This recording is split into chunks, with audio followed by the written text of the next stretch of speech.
In this video, I want to talk through how to approach reading research. One of the outcomes of a college education, I hope personally, is that you can pick up a research paper and effectively and efficiently get out of it some useful information, because this is where the knowledge, the cutting edge knowledge of humanity is stored, is in these kinds of research papers. And I've learned over the years that students just don't naturally, randomly, automatically know how best to approach reading a research paper. Probably you open up the file and start reading from the top until you get to the bottom. But it turns out that is actually the worst way to approach reading a research paper, because it's the recipe for having your eyes glaze over and losing track of the argument and not really knowing what you're supposed to get out of that. So I do not recommend approaching it in that way. So I'll talk about how I think you should approach it and some tips for you to practice your skills of reading research. And it is a skill. It's something that you get better at and faster at and more effective at over time. And like any skill, it takes practice. That's how you're going to get better at it. All right, so I've got here one example research article. Oh, it just happens to be written by me. What a coincidence. The first thing I want to tell you is do not approach this as if it were a novel or a short story. I alluded to this earlier, but don't read it from the start to the end. That is not the way to approach it. So how should you do it? For this, I really like the idea of SQ3R. This is something I learned when I was in elementary school. I don't know if they're still teaching it. I kind of think not, but I think they should, because it's a really great method for approaching any kind of reading, especially nonfiction. So SQ3R, these are the different phases of how you should approach a text. I'll just talk through them really briefly.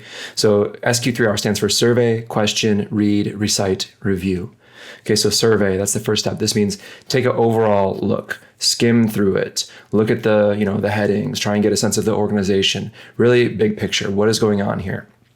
Try and answer the big W questions like who, what, where, when, why, etc. So survey, big picture stuff. You're not trying to get the details. You're just trying to get an overall gist. What's the topic? What's the overall argument, if there is one, and so on. All right, so survey. Next is question. Based on your survey, what questions do you have? Can you identify anything that you're wondering? Maybe you already know something about this topic. Maybe you have some specific questions going into it, or maybe your survey has generated some questions for you. So taking a moment to reflect, what questions do I have about this text, is a really great way to connect with it and to really get useful information out of it. Because if you have a question and it can give you an answer, by definition, that's useful. So, all right, so survey, question. Next up is read. You just read it, right? Read and then recite. Recite means based on your reading, set it aside and just try and walk through the main points again in your own words. Really try writing it out. Actually, that's a really great practice, is like literally trying to write it out and verbalize it in your own words. Often it's very difficult. But what this will do is it surfaces where the gaps are in your understanding from reading it that one time. And so after that, the last step is review. And that's why we just expose some of the gaps in our understanding through the recite phase, because now we can review, look back at the text, fill in those gaps. And by going through that process, it'll help you remember it for longer and better link it up with other knowledge that you have in your head already. All right, so that's SQ3R. That's broadly how I would suggest approaching any research paper that you're reading. It sounds like it takes a long time, and yeah, it might as you're getting used to it and you're not, so familiar with the method yet, but it'll become second nature. And really going through this process, it makes your reading of a paper more efficient and also helps the knowledge stick longer and enables you to connect it with other knowledge, as I mentioned a little earlier. All right, so I'm going to talk through some tips for making the surveying more efficient, for making the reading more efficient, because again, you don't want to read all the way straight through. So starting with the survey, the first thing to know about research articles is that they have a lot of, the fancy word is paratext. Paratext. This means the text that is alongside the main text. All right, so in this article, the main text is like starting here, since its inception. Paratext is all this other stuff you see on the page. You could also think of it as metadata, right? The title, the author, this is the abstract, all this keyword stuff, all this stuff at the bottom. Okay, all this is paratext. And if you're new to reading research, it will just totally seem like random like useless information. You don't know what to do with it. But as you get steeped in reading research and then in the specifics of each field, because each field deals with paratext a little bit differently, that'll help you start to understand what this paper is doing, what contribution it's making, how it fits into the field of human research. So for example, the paratext will tell us some basic information like, what kind of article is this? Is it a journal article? Is it a conference article? Is it a poster, a conference poster? Is it a book chapter? Is it an encyclopedia entry? Is it a viewpoint? Is it an empirical article? All these kinds of things. I don't know if those terms mean anything to you necessarily. Again, this is kind of like, you learn it over time and you're not born with it. So be patient with yourself as you're learning. So high level stuff, right? This is pretty obvious, right? It begins with the title. Next, you'll have the author and then their affiliation. So oftentimes with students who haven't really read research before, they might assume that this is like who published the work or where it was conducted, or like where it was presented, right? So this is the author, me, and then this is my affiliation, we call it. So I'm at the College of Computing and Informatics at Drexel. Next up is the abstract, and you'll notice it's not labeled, so you have to know, right? If you know, you know. This is the abstract. What an abstract is, ideally, is a very short summary of an article. So, I try to write these pretty well so it can stand alone, but you be the judge of that. But at best, this will summarize the entire article. And the point is to allow you, the reader, to judge if it's worth taking the time to read the entire thing. All right, next up is keywords. This conference has a very specific kind of formatted way of doing these keywords, which is the first section you see.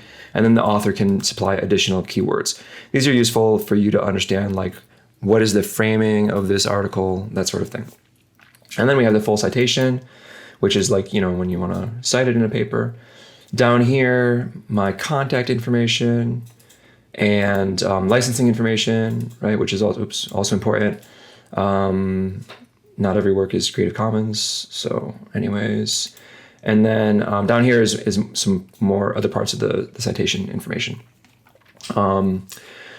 Let me just go back up to the main reference. So I'm looking here. So this is another one of those things, like you have to just kind of learn over time in the field. But this citation or this seemingly journal refers to works published at the conference CSCW, so Computer Supported Cooperative Work. At some point, they moved from publishing them in something that's cited as a journal called CSCW to the journal called Proceedings of the ACM on Human-Computer Interaction, and then in special issues for CSCW. So this is the CSCW issue, article CSCW 110. This is a lot. So anyways, my point in this is by examining the paratext, you can start to see, okay, what sort of article is this? In this case, this is a conference article published in an online journal. This tells us that it's going to be a pretty small study that tries to make a very clear contribution.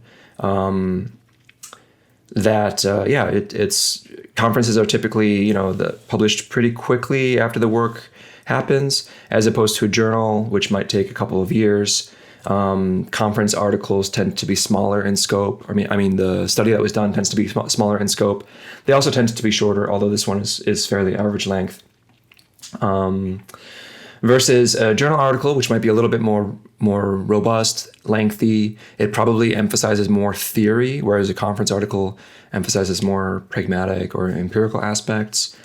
Other types of articles, like a viewpoint article, may just give somebody's opinion and give some evidence for that opinion. Encyclopedia article is going to be much more like referencing tons and tons of things to give the reader places to read more about all those things, not really presenting a study unto itself. Book chapters, kind of similar.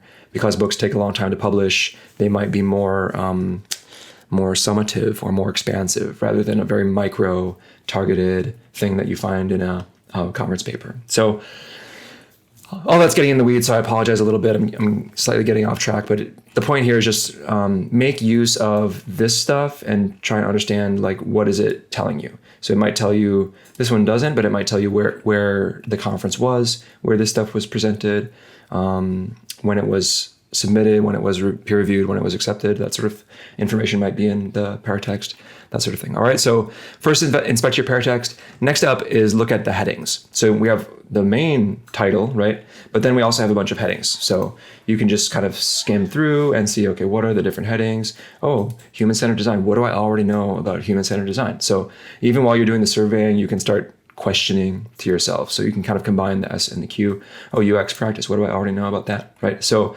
go through, look at all the headings, try and think to yourself, what do I already know about that? Okay. All right. The next thing I want to talk through is every research paper basically has the same structure. This is not poetry. We're not trying to be super innovative in the presentation, although some types of research, particularly the more viewpoint-y type stuff, might try to do something in that way. But your typical research paper is always just going to follow this basic structure of here's a topic, here's what humanity already knows about that topic, here's what question we have, here's how we tried to answer that question, here's what we learned, what does it mean? That's it, the end. Okay. And so me just talking through that in normal language, all of these things have specific terminology that's used. So introduction, right? This is the topic. Next up is related work. This is code for what does humanity already know about that topic. So the related work section tries to review all of the relevant research that's already been published relevant to that topic. So blah, blah, blah. Okay, next. What remaining questions we have after reading that stuff. In my particular paper here, I've put that in the research approach section. You can also see this called methodology or methods. And it's good practice to explicitly say what question we're trying to answer. So I literally wrote, research question is this in italics. Not every paper will explicitly write it out, but ones published in the past 10 years almost certainly will, because it's just become expected to explicitly say what your research question is. Okay. Next up is how do we try to answer that question? In my case, it's also in this same section, research approach. Some papers might have the research question actually as part of the related work section or the literature review.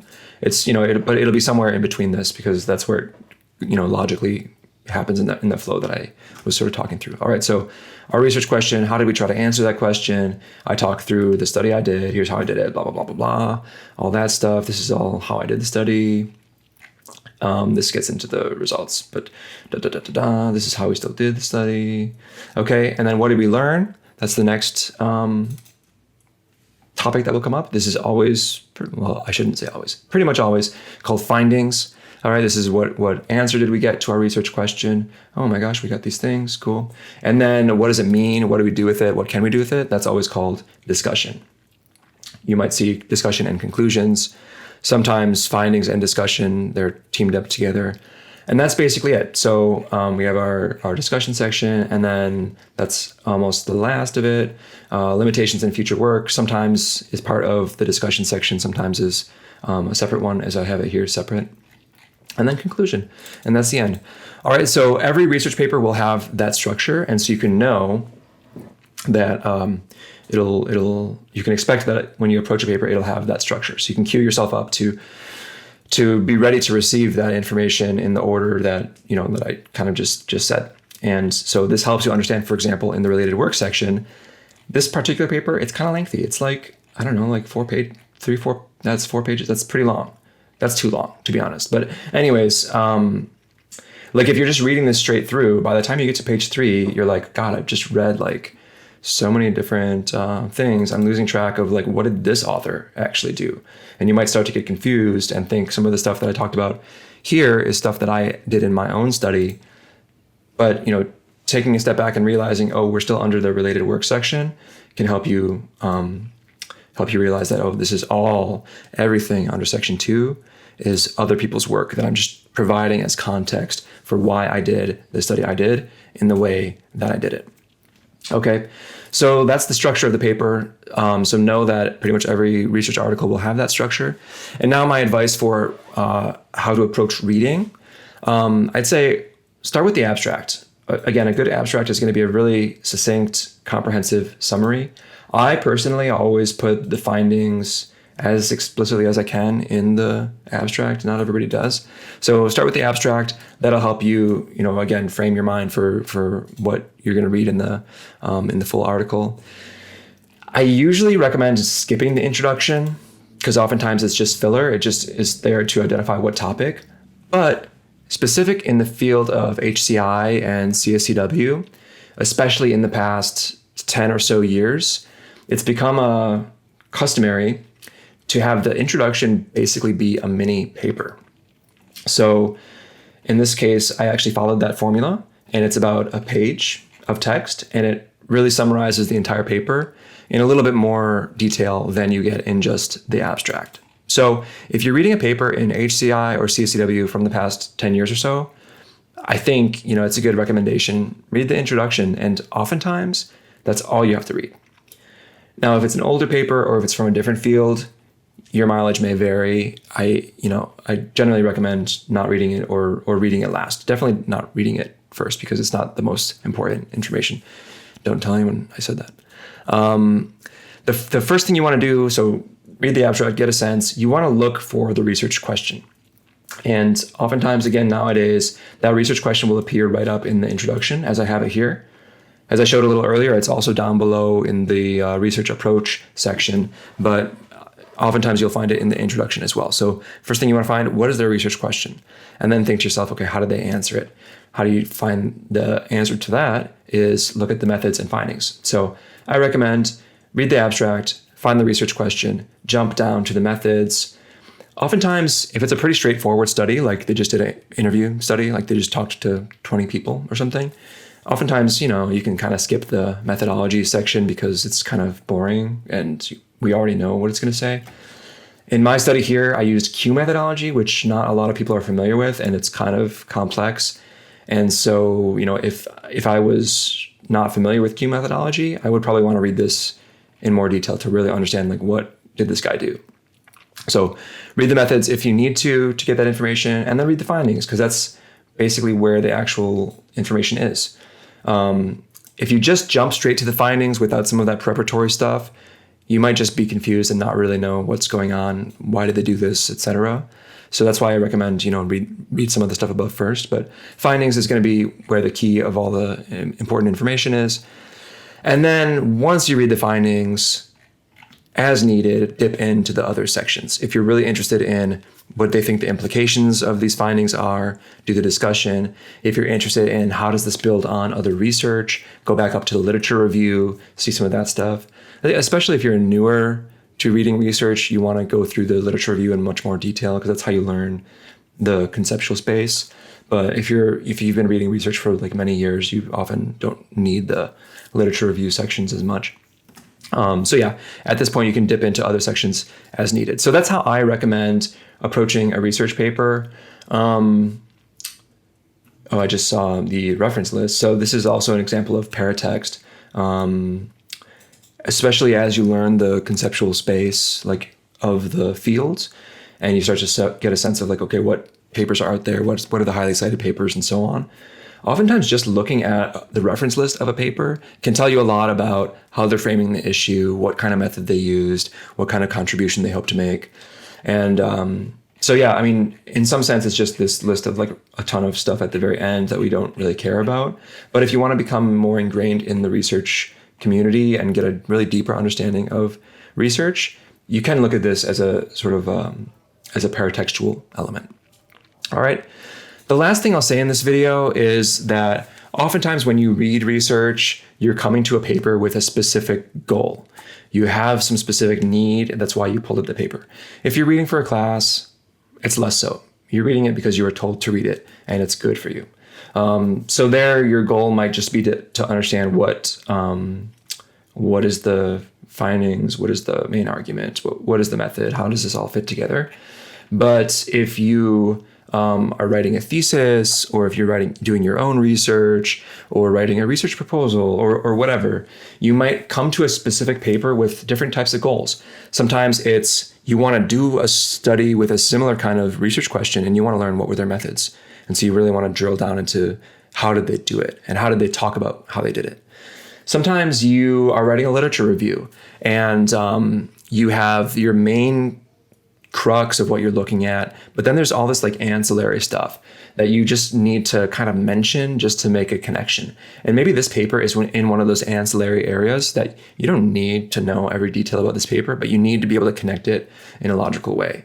So maybe you're just trying to understand the topic, right? Just, you have these 3 buckets, and which bucket does it fit into so that you can put it in the right sentence. That's a goal, right? Maybe you're really interested in building on some prior research. And so you would be really interested in the section towards the end, which says limitations and future work, because this is where the author sort of says, here's how all these other researchers could build on the work that was done here. So maybe you're planning your own work and you want to look at the future work section. You get the idea. So just that's the importance of going through that SQ3R process that I talked about at the beginning, coming up with your own questions, because that really helps you understand, why am I coming to this paper? What do I hope to get out of it? And that helps direct you, your reading phase to do that as efficiently and as possible and not waste your time. All right, so that's everything I wanted to say about how to read research. I hope this was useful and interesting, perhaps, for you. And enjoy. Happy reading.